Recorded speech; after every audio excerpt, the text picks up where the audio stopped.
Where did the accident happen? And just outside of Duluth, Minnesota, a little bit further north. I was heading north with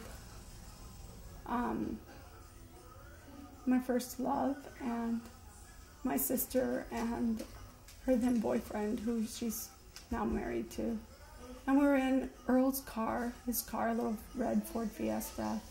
And we were exiting, going slow. I was sitting, somehow, I don't know how, but somehow we had managed to get 2 canoes on top of this little 2-door hatchback.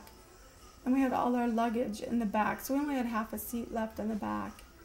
So Tim was sitting on the seat of the car, the half a seat that was left, and I was sitting on the floor with my feet behind the driver and my butt behind the passenger, with my head tipped back in Tim's lap. Because we left my parents' house about 1 in the morning, so the plan was to drive 5-6 hours to the Boundary Waters and then throw the canoes on the water right at sunrise. So then we'd have a whole day to canoe and find some good campsite and be there all of Friday and Saturday and as long as we could on Sunday, and then drive back on Sunday and go back to work on Monday. And somewhere outside of Duluth, we got hit by a big old Buick going fast. We were a little car going slow, exiting to get gas. I was asleep, but I could hear them talking about stopping to get gas. So I was in that kind of sleep where you can't open your eyes. You're so tired, but you can hear. And the next thing I knew, everything was just a huge roar and rumble, and I felt like my head was going to fly off my body. And with my eyes closed, I could just see stars on my eyelids. And when the car stopped and it was quiet, then I thought, I wasn't sure where, I thought that I was up against the ceiling. I wasn't really sure where I was in the car anymore. But I remember looking at this arm because Tim was rubbing it, and I was looking at his hand on my arm, and I couldn't feel it. So I told him, I just said, but my voice was really, really soft. I just said, I can't feel anything.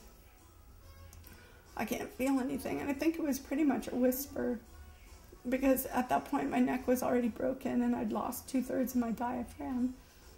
And I didn't have much, I wasn't breathing well, and I didn't have much, I didn't have any muscles, to project my voice really. So when I told Tim I couldn't feel anything, then he just said, nobody's moving, nobody's moving. And then I think I blacked out, because the next thing I remember were the paramedics were there and they were pulling me out of the car, and I just remember feeling a huge sense of relief that somebody was there who knew what to do. And then I don't remember anything until being in the emergency room and getting really upset because they were cutting my favorite shorts and my favorite shirt off of me. And I was worried about losing my earrings. I was like, Alfie, that's my older sister, get my earrings. But the paramedics were there really quickly. When the police got the back seat was smashed up to the front seat. We had about half a car left. I never saw the car, but I was told that if you just saw the car, you would never think that anybody had lived through the accident. So it turns out I was the only one that was hurt. Everybody else, my sister and her boyfriend, had their seatbelts on, luckily, so they didn't go through the windshield. And I think my head maybe broke a couple of Tim's ribs, but I was really the only one that was injured. And I told myself when I was in the hospital that it wasn't fair that the accident happened, and it should have happened on the way home, so at least I would have had this camping trip as a memory, and it would have been good.